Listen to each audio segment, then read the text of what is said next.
এমন একটা ক্যারিয়ারের কথা ভাবছেন যেটা শুধু আপনার ভবিষ্যতই গড়বে না, আমাদের এই গ্রহটাকেও বাঁচাবে?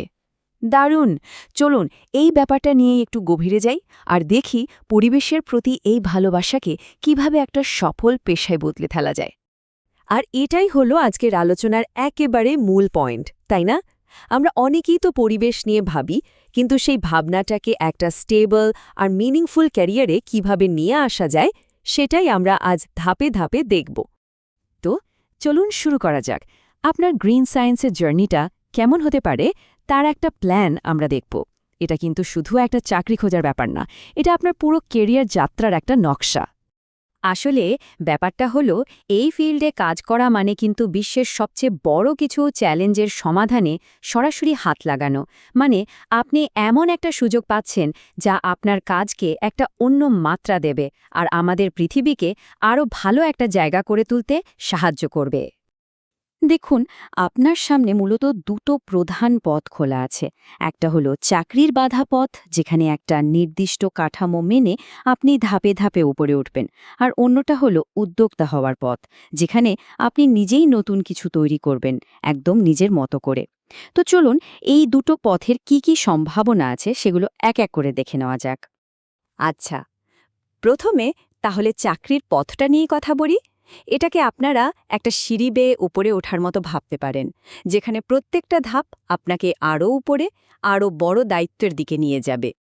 যে কোনো বড় যাত্রার শুরুই তো হয় ভালো প্রস্তুতি দিয়ে, তাই না? এখানেও ঠিক তাই। প্রথম ধাপটাই হলো সঠিক পড়াশোনা আর দক্ষতা অর্জন করা। যেমন ধরুন, অ্যাগ্রিকালচার বা এনভায়রনমেন্টাল সায়েন্সে একটা বিএসসি ডিগ্রি আপনার ভিতটা কিন্তু দারুণ মজবুত করে দেবে। আর এর সাথে স্টেম আর কমিউনিকেশনের মতো স্কিল থাকাটা তো মাস্ট। পড়াশোনা শেষ, এবার তো সরাসরি মাঠে নামার পালা। এনভায়রনমেন্টাল টেকনিশিয়ান বা ফরেস্ট রেঞ্জারের মতো দারুণ সব পদে যোগ দিয়ে আপনি কিন্তু একেবারে প্রথম দিন থেকেই পৃথিবীতে একটা পজিটিভ ইম্প্যাক্ট ফেলার কাজ শুরু করে দিতে পারেন। কয়েক বছর অভিজ্ঞতা অর্জনের পর কিন্তু আরও স্পেশালাইজড আর প্রভাবশালী সব রোল আপনার জন্য অপেক্ষা করবে। ভাবুন তো, একজন ক্লাইমেট অ্যানালিস্ট বা সাস্টেইনেবল অ্যাগ্রিকালচার অফিসার হিসেবে আপনি বড় বড় সিদ্ধান্ত নিতে সাহায্য করছেন। আর দেখুন, অভিজ্ঞতা কিভাবে আপনাকে একেবারে লিডারশিপ লেভেলে নিয়ে যেতে পারে। এই পর্যায়ে এসে আপনি আর শুধু একজন কর্মী নন, আপনি একজন পলিসি মেকার। আপনি একটা পুরো টিমকে লিড দেবেন, পরিবেশ নিয়ে গুরুত্বপূর্ণ নীতি তৈরিতে সাহায্য করবেন।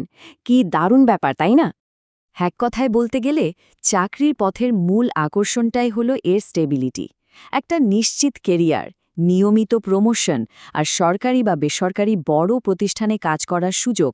এই সব কিছুই এ পথের একটা বড় প্লাস পয়েন্ট। আচ্ছা, এবার আসা যাক দ্বিতীয় পথে, উদ্যোক্তা হওয়ার পথ। যারা একটু অন্যরকম ভাবতে ভালোবাসেন, যারা ইনোভেটর, তাদের জন্য এটা একটা রোমাঞ্চকর অ্যাডভেঞ্চারের মতো। এখানে আপনি নিয়ম ভাঙবেন না, বরং নিজেই নতুন নিয়ম তৈরি করবেন। তবে হ্যাঁ, উদ্যোক্তা হতে গেলেও কিন্তু একটা শক্ত ভিত লাগে। এখানে শুধু বইয়ের পড়া নয়, গ্রিন টেকনোলজির ওপর প্র্যাকটিক্যাল জ্ঞান থাকাটা খুব জরুরি। তার সাথে মার্কেটিং, ফান্ডিং, মানে ব্যবসাটা কিভাবে চালাতে হয় সেই দক্ষতাগুলো শিখে নিতে হবে। চলুন কয়েকটা দারুণ আইডিয়া দেখি।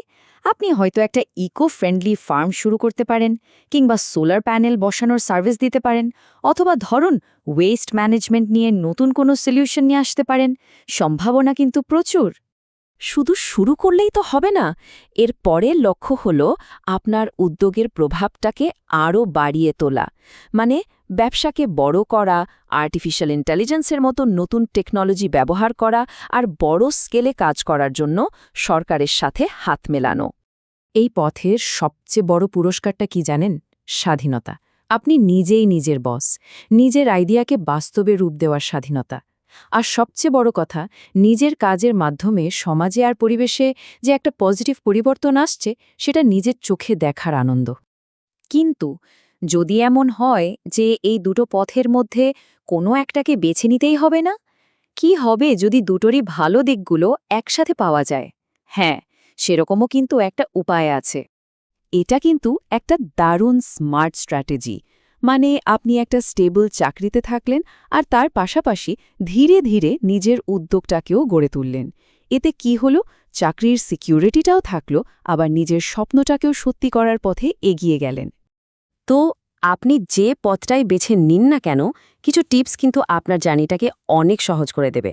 চলুন সেই দরকারি পরামর্শগুলো একবার দেখে নিই। এই পয়েন্টগুলো কিন্তু খুব মন দিয়ে খেয়াল রাখতে হবে। ১. যত তাড়াতাড়ি সম্ভব প্ল্যানিং শুরু করুন। ২. শুধু বই পড়ে নয়, ইন্টার্নশিপ করে হাতে কলমে কাজ শিখুন। ৩. দুনিয়া খুব দ্রুত পাল্টাচ্ছে, তাই নতুন কি ট্রেন্ড আসছে সেদিকে নজর রাখুন। আর ৪. আপনার প্যাশনের সাথে মার্কেটের চাহিদার একটা ব্যালেন্স করাটা কিন্তু ভীষণ জরুরি।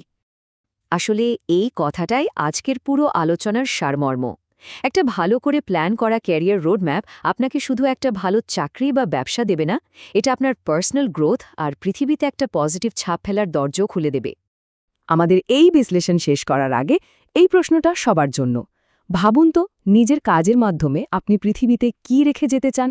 আপনার সবুজ উত্তরাধিকার কি হবে? এই তথ্যগুলো আপনাদের জন্য নিয়ে এসেছে অনলাইন একাডেমি।